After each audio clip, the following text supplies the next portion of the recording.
4 de julio de 2015, en el norte de Ruanda. Hace 21 años, el Inkotanyi tomó la capital, Kigali, y puso fin al último gran genocidio del siglo XX, el de los Tutsis en Ruanda. El Inkotanyi, o Frente Patriótico Ruandés, FPR, fue fundado en 1987 como un movimiento político-militar. La cúpula sigue al mando de uno de los estadistas más controvertidos de nuestro tiempo, Paul Kagame. Me tomó 2 años poder tenerlo frente a frente. 2 años tras las huellas de una historia que aún hoy sigue siendo dolorosa. Birimo kumenya gutandukanya ikibi n'ikiza. Ntabwo dukeneye uturandata. Ntabwo dukeneye utumurikira ngo atwereke inzira tunyuramo yo kwiha agaciro. Turayizi. Tuzayishakira. Twarabiharaniye, twarabipfiriye.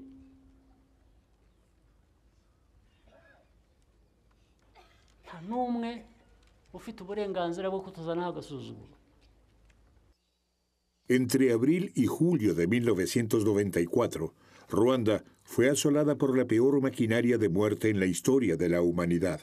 1 millón de tutsis fueron asesinados por los hutus radicales, que atrajeron gran parte de la población a su lado. Paul Kagame y el Frente Patriótico Ruandés, el FPR Inkotanyi, estuvieron en el centro de esta compleja y confusa época de violencia sin precedentes.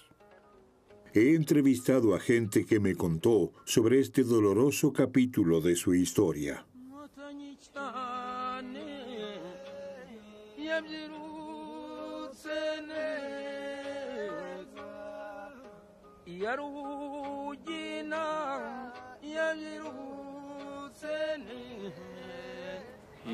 En la historia de nuestro país hubo diferentes reyes que tuvieron sus ejércitos, pero no hay pruebas de que en ningún momento los ruandeses hayan matado a otros ruandeses de una manera tan brutal. Hutus y Tutsis han convivido desde siempre. Todos ellos luchaban en el ejército del rey. Muchos Hutus tenían posiciones de liderazgo. Eran comandantes u ocupaban otros cargos superiores. El Inkotanyi era uno de los ejércitos.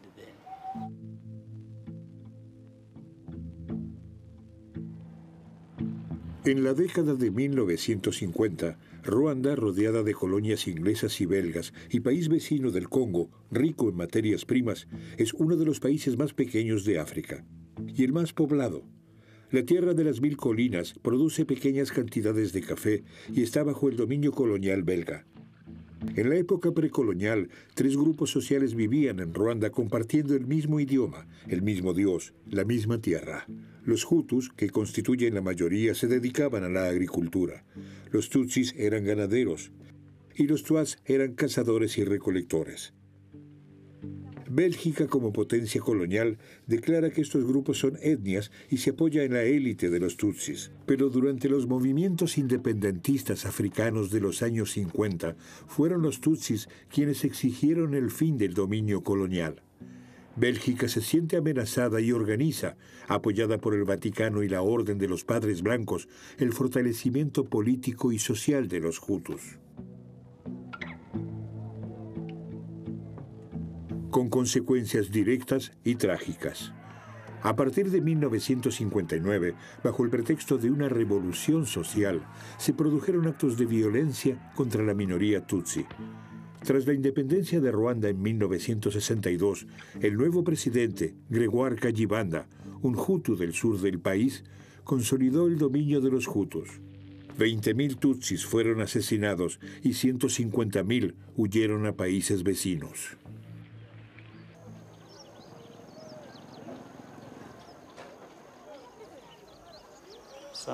Algunos huyeron a Burundi, otros al Congo, Uganda o Tanzania.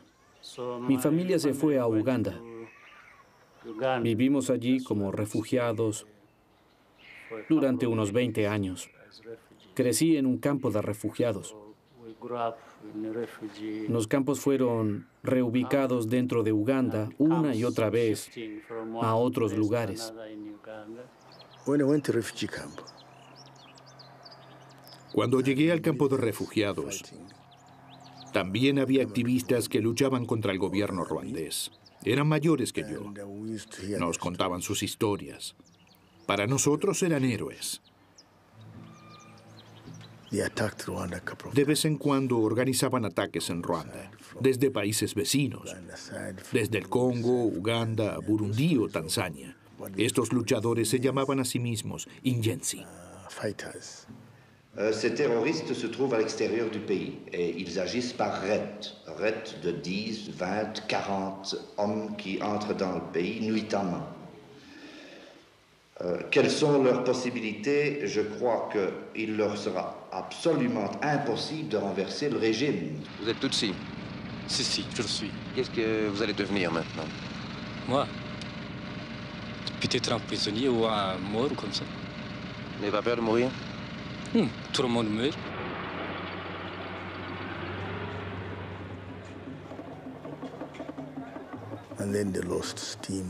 Pero pronto estos grupos se vieron debilitados.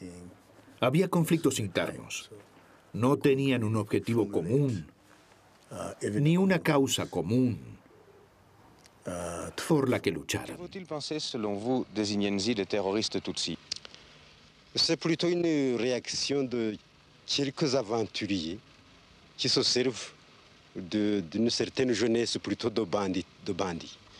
Gregoire Kayibanda ejerce el poder durante 10 años y los tutsis que permanecen en el país son sistemáticamente oprimidos durante este tiempo. La mayoría de ellos son trasladados por la fuerza a los terrenos pantanosos de Bugesera, una zona llena de mosquitos y moscas tsetse. El destino de la minoría tutsi es incierto. Incluso cuando Juvenal Habyarimana, un hutu del norte del país, toma el poder tras un golpe de Estado en 1973. Las masacres de los tutsis concluyen, pero la discriminación continúa. Tras el fracaso de los Inyenzi, los tutsis organizan su resistencia en el exilio, especialmente en Uganda, donde vive la mayoría de los refugiados tutsi ruandeses. Su lucha es primero cultural, luego política y finalmente militar. A principios de los años 80, el movimiento fue apoyado por un joven representante del movimiento panafricano de Uganda, Yoweri Museveni. The National Resistance Movement is a nationalist organization. It is a nationalist in the sense that it is fighting for the aims of the whole country and not for aims of a section of the country. Los combatientes vinieron por su cuenta. Los reclutamos a todos. Era difícil saber quiénes eran los ruandeses y quiénes los ugandeses, porque pertenecemos al mismo pueblo. No sabíamos si los jóvenes que querían unirse a nuestro ejército eran ruandeses o no. Eran parte de la diáspora tutsi.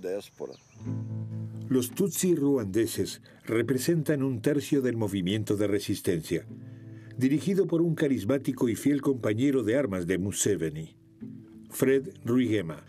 Otro refugiado tutsi llama la atención, y si bien es bastante reservado, demuestra ser extremadamente capaz: Paul Kagame. Yoweri Museveni se lo agradecerá más tarde. Cuando se convirtió en presidente de Uganda en 1986, nombró a Fred Rwigema como subsecretario de Defensa y a Paul Kagame como subjefe de inteligencia. Pero la historia puede ser cruel. El presidente de Ruanda, Juvenal Habyarimana, ve en Museveni un nuevo aliado. ¿Podría haber adivinado que su compañero de armas lo derrocaría unos años más tarde?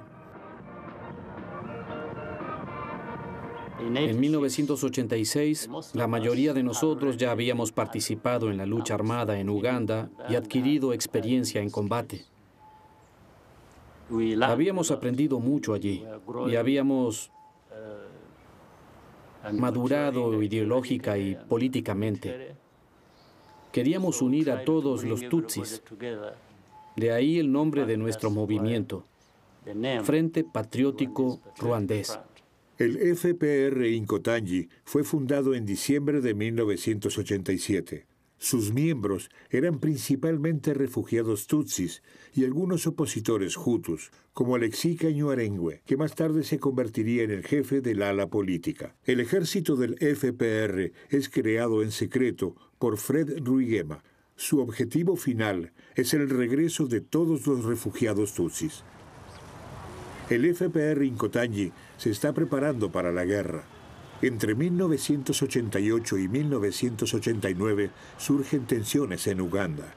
Los numerosos refugiados tutsis son rechazados cada vez más por el ejército y por parte de la población. Although they've been, given hospitality for the last 40 years, Rwandese in Uganda have been treated as they came over as workers, and they've always been looked down on.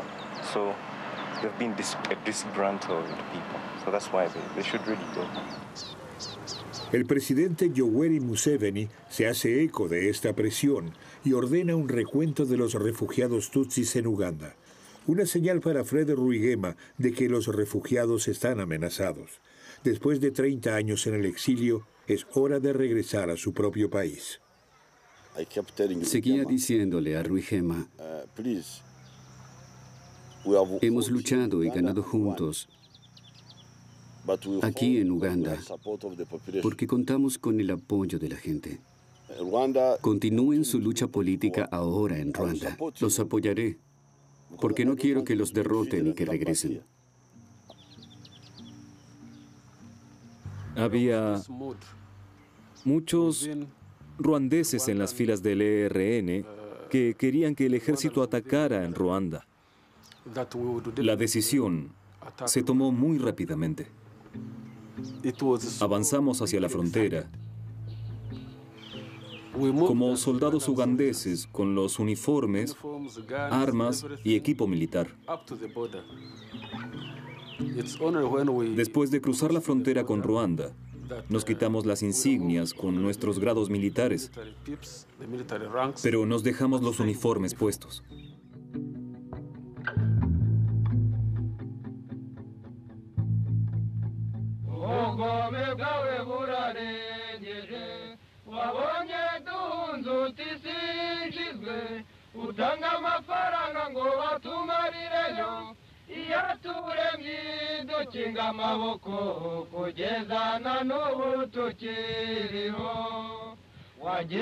El 1 de octubre atacamos la frontera.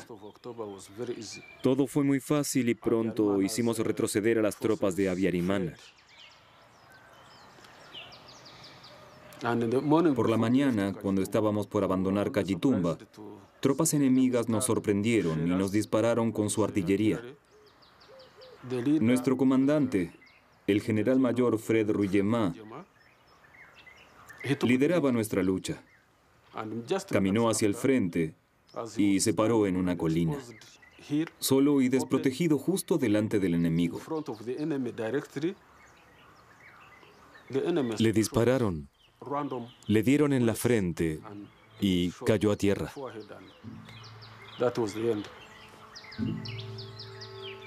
¿Fue Fred Rwigema realmente asesinado por el enemigo según la versión oficial? ¿O en una disputa interna con sus oficiales, como algunos afirman? El ejército del FPR se encuentra ahora sin su líder. Pero la muerte de Rwigema se mantiene en secreto al principio. Los combatientes no debían desanimarse y no se quería mostrar debilidad frente al enemigo. Sabíamos que había hombres entre ellos que habían peleado en las luchas por la liberación de Uganda. Tenían experiencia en la guerra convencional y en la guerra de guerrillas. Cuando llegó la orden de atacar el 1 de octubre de 1990, nosotros, los combatientes de mi generación, estábamos aterrorizados, porque aún no teníamos ninguna experiencia de guerra. Je vous ai dit que nous avons été attaqués et que les assaillants, après leurs opérations d'attaque, se faufilaient dans la population. Ils en ont profité pour attaquer la capitale. Et le lendemain, nous avons décidé d'opérer une rafle tout autour de Kigali. 10.000 tutsis son arrestados en Kigali. Habyarimana llama a Mobutu en lo que entonces era Zaire y sobre todo a Francia. Los presidentes de Francia y Ruanda han mantenido relaciones estrechas y amistosas desde la década del 80. Por lo tanto, es natural que François Mitterrand apoye a su aliado más importante en África Oriental.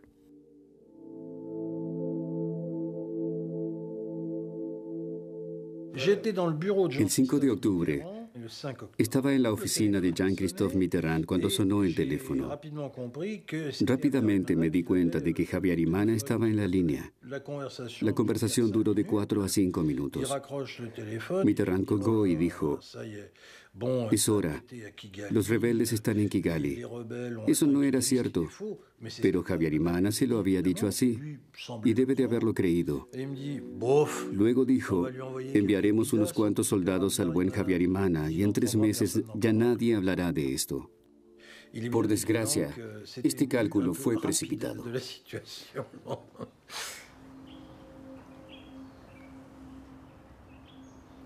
Nuestras tropas estaban completamente debilitadas. Por eso tuvimos que cambiar de estrategia. Volvimos a la estrategia de la guerrilla, con varias unidades móviles. Esto nos permitió ocasionar bajas en el enemigo y al mismo tiempo preservar nuestras tropas.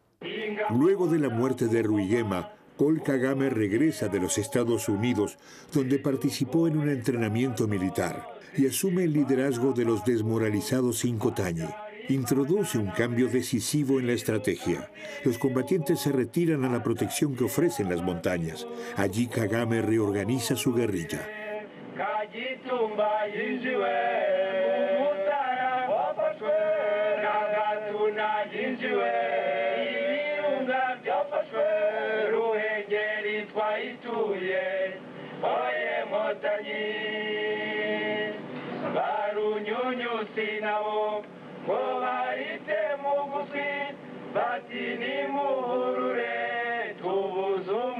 Esa derrota fue una experiencia dolorosa, pero también útil. Nos mostró que fallábamos. ¿Y por qué? Porque nos faltaba disciplina. Nos quedó claro que debíamos decidir. O éramos disciplinados y hacíamos lo correcto en el momento adecuado, o moríamos en esta lucha. Y ninguno de nosotros quería morir.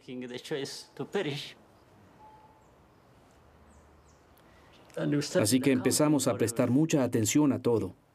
En primer lugar, a nuestras propias vidas.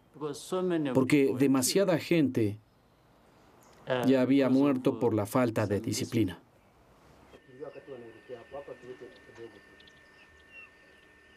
Cuando Kagame ordenó marchar a su ejército del FPR, Habyarimana también movilizó sus tropas. Pero ya no tenían iniciativa propia, solo podían reaccionar.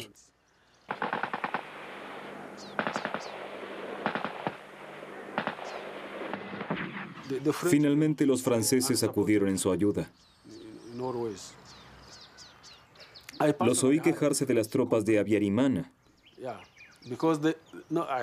Escuchamos por casualidad el tráfico de radio de los franceses y del FAR, del ejército ruandés. Y les oí decir en francés: el FAR es muy débil, muy débil. Los criticaban a sus espaldas. Cuando digo Francia, me refiero por supuesto al gobierno francés. No me refiero a los ciudadanos, sino al gobierno y a las instituciones que representan al pueblo. El gobierno francés estaba del lado de Habyarimana, del lado de su gobierno.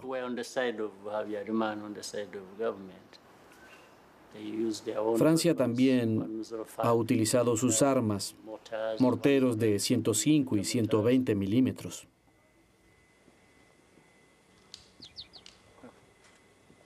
Las armas francesas se habían cobrado muchas víctimas entre los Inkotanyi, y ellos no lo habían olvidado. El año 1992 estuvo marcado por intensos combates y varios intentos de tregua. 2 años después del comienzo de la guerra civil, cada vez más personas huían de las ciudades debido a los Inkotanyi. Paul Kagame y sus hombres sentaron su base en una fábrica de té en Mulindi, sobre las colinas del norte de Ruanda. Mientras los Inkotanyi avanzaban militarmente, los civiles tutsis eran asesinados cruel y sistemáticamente por las milicias de Habyarimana. Los llamaban despectivamente Injensi, es decir, cucarachas, tal como los rebeldes tutsis se llamaron a sí mismos en los años 60.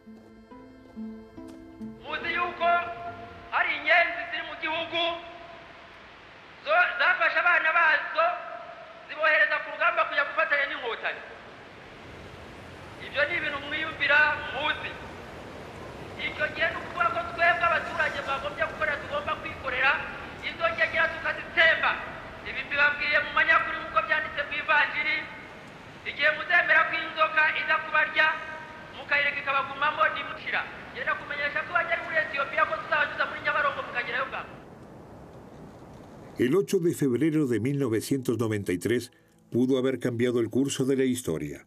En respuesta a las primeras masacres contra los tutsis, los Inkotanyi lanzaron un importante ataque y avanzaron hasta las puertas de Kigali. Pero llega la presión diplomática. Esa es la salvación de Habyarimana. Los líderes regionales dijeron, no, tienen que detenerse y negociar. Los franceses dijeron, deben detenerse y negociar. Los estadounidenses dijeron, deben detenerse y negociar. Los belgas dijeron, tienen que negociar. Así que dijimos, está bien.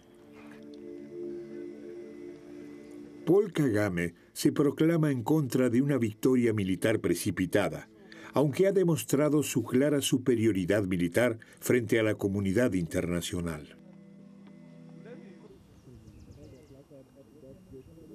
Finalmente, se llevan a cabo negociaciones en Arusha, Tanzania, que se asemejan a una conspiración. Negociaciones para una paz que nadie quiere realmente.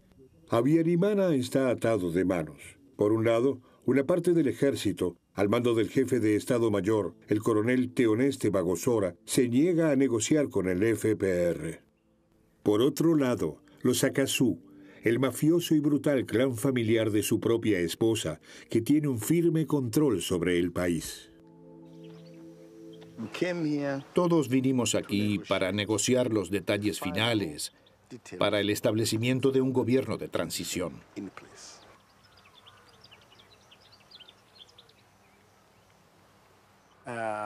Pero Bagosora no quería cambiar nada.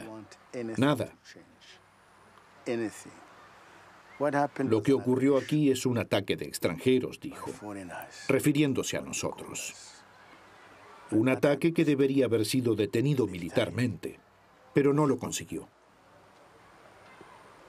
Solo se llegó a las negociaciones de paz porque estaban perdiendo la guerra.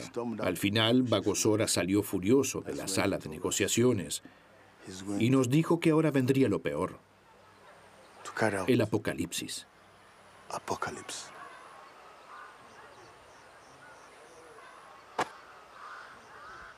Los Inkotanyi resultan los grandes ganadores de las negociaciones. En el ejército que se va a constituir se les atribuye el 50% de los puestos de oficiales y el 40% de todos los puestos superiores. En el futuro gobierno de unidad nacional posicionan a 4 ministros.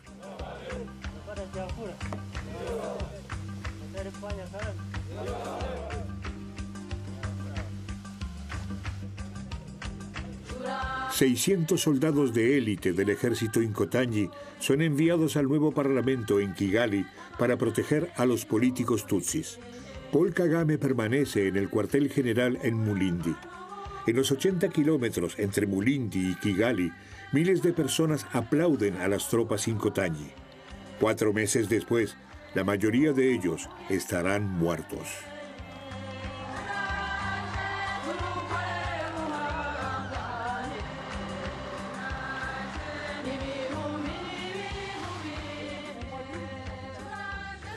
Debía establecerse un gobierno de transición. Pero Habyarimana lo pospuso una y otra vez. No quería este gobierno de transición. Lo que las imágenes de esa época no muestran es la gran soledad del presidente Habyarimana, un presidente impotente del que todo el mundo se está alejando. Los políticos temen el vacío. En el vacío aparecen los fantasmas del terror. A principios de 1994 son claramente reconocibles. Los Akasu, el clan de la familia política de Habyarimana, y los oficiales extremistas hutus del ejército que se radicalizan cada vez más. Y las milicias paramilitares de Habyarimana, las Interahamwe, comienzan a armarse. El coronel Bagosora ordena traer 500.000 machetes desde China y los distribuye entre el pueblo hutu.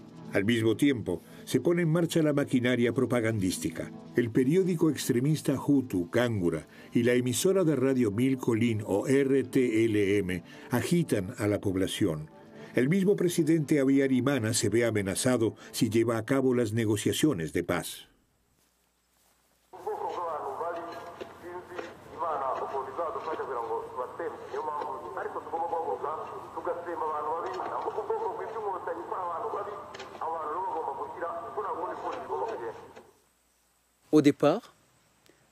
Al principio, escuchábamos la emisora de radio RTLM desde la colina. En aquel entonces nos reíamos porque no podíamos creer lo que decían. Pero lo hacían tan bien y de forma tan convincente que había que admirarlos por ello. Eran verdaderos profesionales que sabían cómo enviar los mensajes correctos. Pero fue solo cuando el genocidio comenzó realmente que nos quedó claro cuál era el papel de esta emisora de radio. En el sur de Kigali, en los pantanos de Bugesera, los soldados fanáticos de las milicias paramilitares Interahamwe masacraron a familias enteras de tutsis. El ensayo general de una maquinaria de muerte que se pone en marcha lentamente. Ces massacres ont fait reculer un peu la confiance qui commençait à se construire, à se constituer entre les Rwandais et les Rwandais du Front Patriotique Rwandais. Tous les matins, on voit Cada mañana, las Interahamwe pasaban a nuestro lado en camionetas. Estábamos en el Consejo Nacional para el Desarrollo, el actual Parlamento. Conducían por las calles gritando, "Los mataremos, los mataremos". El 6 de abril de 1994, el presidente Habyarimana vuela a Dar es Salaam para ratificar los acuerdos de paz que excluían a los extremistas hutu del gobierno. Me reuní con el presidente Habyarimana y el presidente de Burundi en el aeropuerto de Dar es Salaam. Su avión despegó antes que el mío. Eran las 7 de la tarde y estaba oscureciendo. Y entonces me pregunté, ¿por qué el presidente viaja por la noche cuando la situación es tan tensa?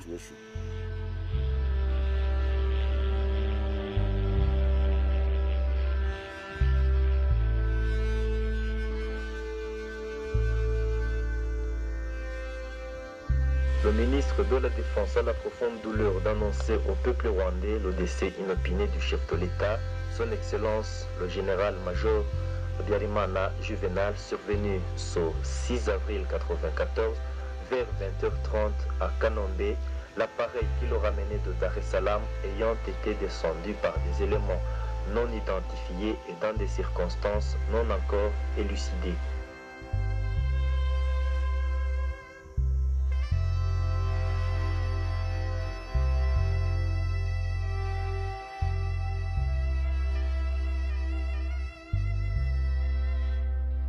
¿Quién mató a Habyarimana? Todos estaban interesados en ello.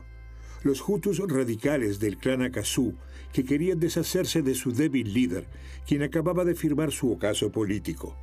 Y Paul Kagame, que quería aniquilar a su enemigo, quien probablemente nunca habría implementado el acuerdo de paz. Ruanda, que se encontraba en un estado caótico en abril de 1994, reaccionó sorprendentemente rápido ante la muerte de Habyarimana. Pocos minutos después del asesinato, la Guardia Presidencial estableció una amplia red de vallado y puestos de control en toda la capital. Los soldados de la Guardia Presidencial habían acordonado todas las áreas, habían tomado el control en todas partes. Nosotros, los gendarmes, ya no teníamos acceso a las áreas importantes de la ciudad. Ni siquiera las tropas de la misión de la ONU-UNAMIR se les permitía pasar, aunque legalmente teníamos derecho a hacerlo. Pero la Guardia Presidencial lo tenía todo bajo control. También había soldados con misiles antiaéreos en el lugar. Las investigaciones fueron dirigidas deliberadamente en una dirección determinada. Se decía que los belgas eran los responsables de derribar el avión o los Inkotanji, pero nada de eso tenía sentido.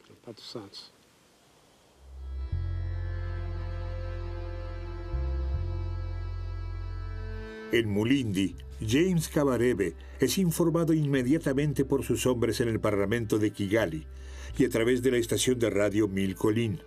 Inmediatamente notifica a Paul Kagame.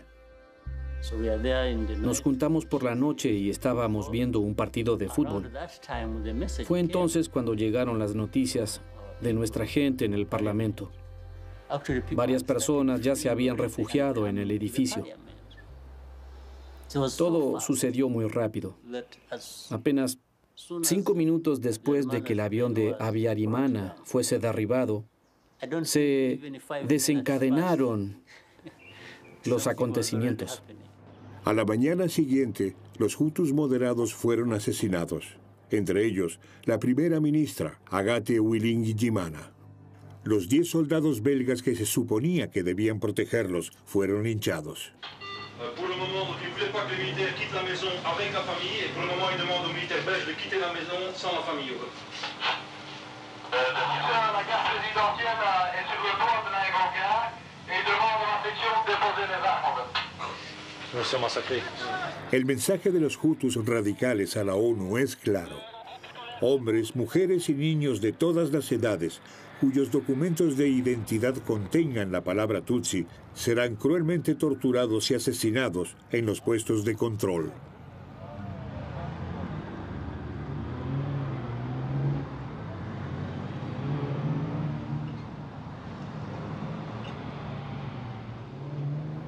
Los miembros de la Interahamwe y de la Guardia Presidencial corrían por todas partes y mataban a todos los que podían. Me quedé en el Palacio Presidencial para cuidar a los que se habían refugiado allí. Junto con los soldados, les dimos de comer y atendimos a los heridos.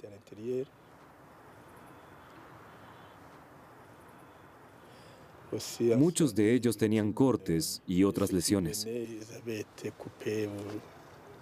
Muchos soldados también resultaron heridos. Llamé a Bagosora y le dije, si siguen así, esto nunca se detendrá. Luego cortaron la línea y ya no volvimos a tener contacto con ellos.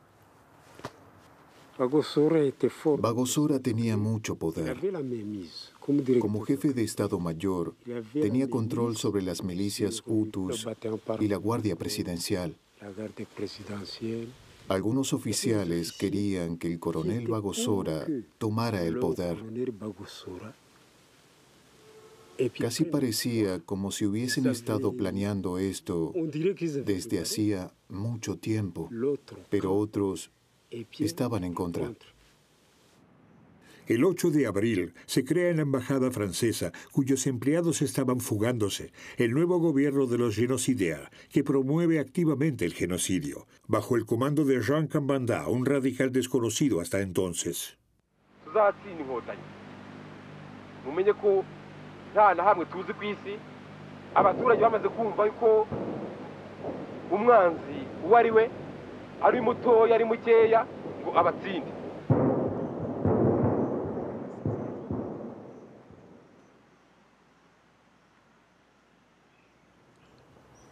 Supe de inmediato que nuestras tropas estaban en peligro y que nuestros líderes locales estaban en peligro. Estaba claro que serían atacados. Solo había unos pocos combatientes en el lugar, así que pedí apoyo. Actué muy rápido y sin tener en cuenta las reglas. No podía pedirle permiso a la ONU primero, porque lo que sucedió allí ocurrió de todos modos fuera de toda regla.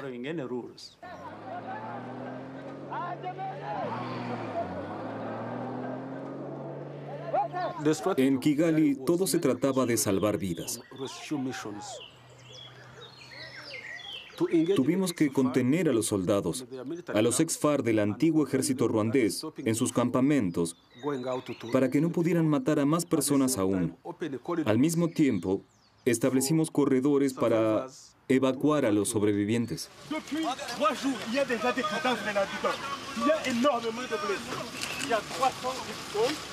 La comunidad internacional interviene resueltamente para salvar a sus propios compatriotas, allanando el camino para una de las peores masacres de la historia de la humanidad.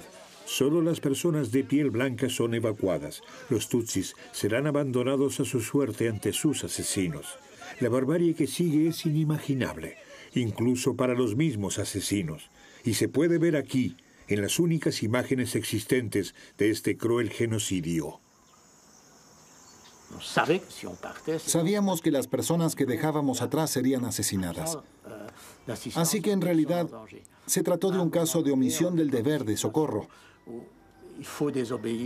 Hay situaciones en las que sería apropiado desobedecer las órdenes. Podríamos haber salvado a las 5.000 personas que se escondieron en la escuela técnica de Kikukiro. La escuela no estaba lejos del aeropuerto. Podríamos haber llevado a la gente ahí y establecer una zona segura en el aeropuerto. Pero nosotros no hicimos eso. Nos rendimos y escapamos.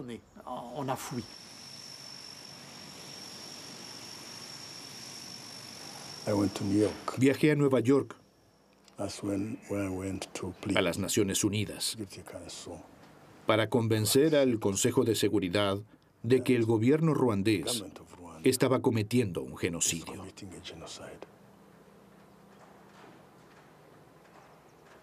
Eso fue muy difícil. Me reuní con el entonces secretario general Boutros Ghali y le expliqué la situación. Él dijo, bueno, reúnete con Kofi Annan. Pero Kofi Annan no tenía nada que decir entonces. Simplemente explicó, los informes indican que la situación está fuera de control. Como resultado, el Consejo de Seguridad decidió retirar sus tropas. Madeleine Albright escribió más tarde que había habido instrucciones desde arriba para evitar el término genocidio, porque bajo estas circunstancias los Estados Unidos deberían haber enviado sus tropas.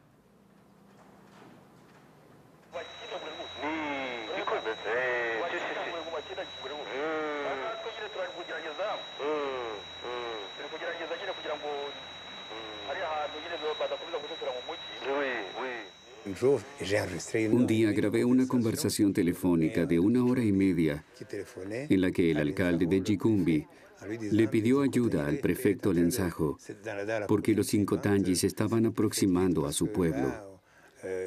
Le pidió que evacuara la aldea. El prefecto se mantuvo tranquilo y solo dijo, sí, nos ocuparemos de ello.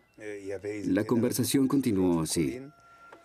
En un momento dado, el alcalde dijo, pero todo lo demás va bien aquí. Estamos haciendo un buen trabajo.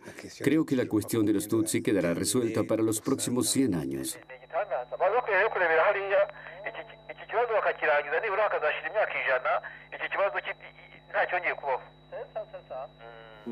Estábamos completamente sobrepasados. Teníamos que luchar contra los soldados y contra las milicias. Teníamos que intentar salvar a tantos civiles como fuera posible. Pero eso era casi imposible. Eran 50 veces más que nosotros.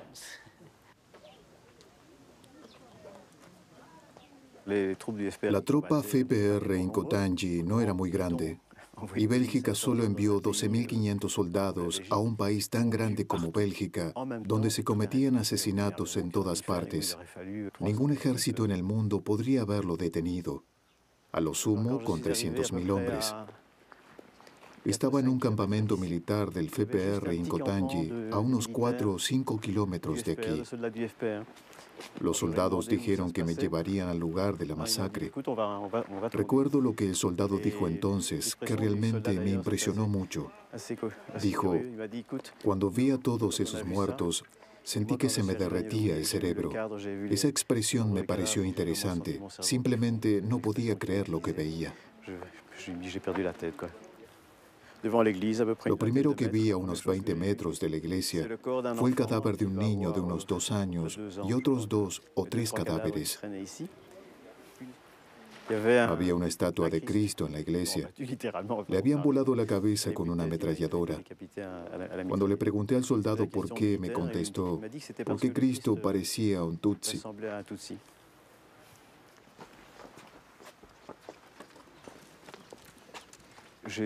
Pasé por todos los edificios. Había cadáveres por todas partes, en cada edificio. Donde quiera que miraras, también aquí, en el patio interno. Todo estaba lleno de cuerpos, 35.000 muertos. El suelo estaba lleno de muertos.